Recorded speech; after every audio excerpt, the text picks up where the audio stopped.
In the 3rd century BCE, the Roman Republic stood as the most powerful force in the Mediterranean.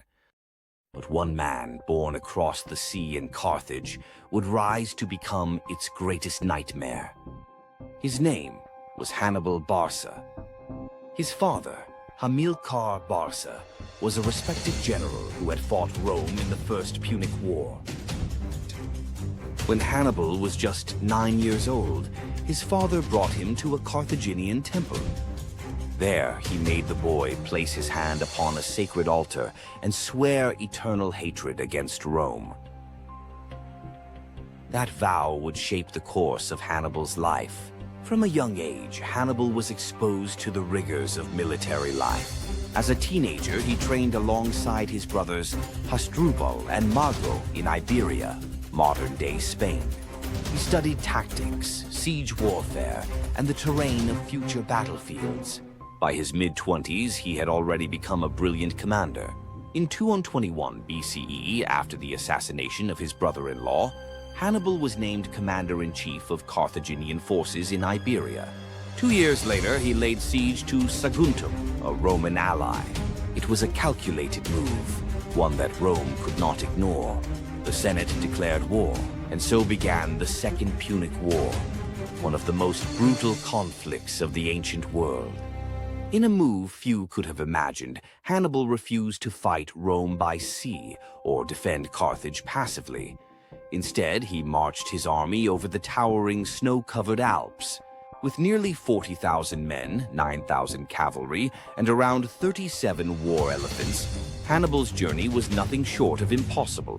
Blizzards, avalanches, and hostile tribes decimated his ranks. But after weeks of hardship, he emerged in northern Italy, with an army ready to strike at Rome's heart. Hannibal's campaign in Italy would become legendary. At the Battle of Trebia, he lured Roman forces into a trap, ambushing them from the freezing riverbanks. At Lake Trasimene, he used the terrain to envelop and destroy an entire Roman army, one of the largest ambushes in military history. But his greatest triumph came in 216 BCE at the Battle of Cannae. Outnumbered and surrounded, Hannibal executed a brilliant double envelopment strategy. Over 50,000 Roman soldiers were killed, the worst defeat in Rome's history. Panic spread through the Republic. Some Roman allies even defected to Carthage. Rome, for the first time, feared for its very survival. Despite his victories, Hannibal never marched on Rome itself. His army, though formidable, was exhausted and far from home. He lacked the siege equipment needed for such an assault. More critically, reinforcements from Carthage never arrived. The Senate in Carthage hesitated, fearing to commit fully. Meanwhile, Rome adopted a new strategy, avoiding direct battle.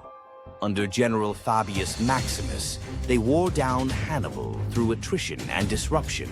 As the war dragged on, Rome shifted its focus. Under a young commander named Scipio Africanus, Roman forces attacked Carthaginian territories in Iberia and eventually North Africa. Hannibal was forced to return home. In 202 BCE, he faced Scipio at the Battle of Zama. This time, it was Hannibal who was defeated.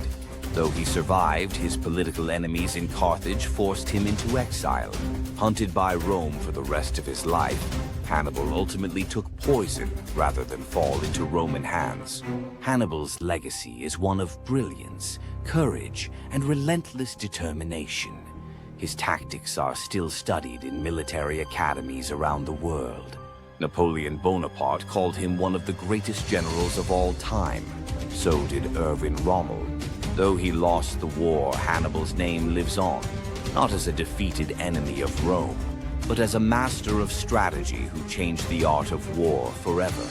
He crossed the Alps with elephants, struck fear into the heart of an empire, and challenged the greatest military machine of his time.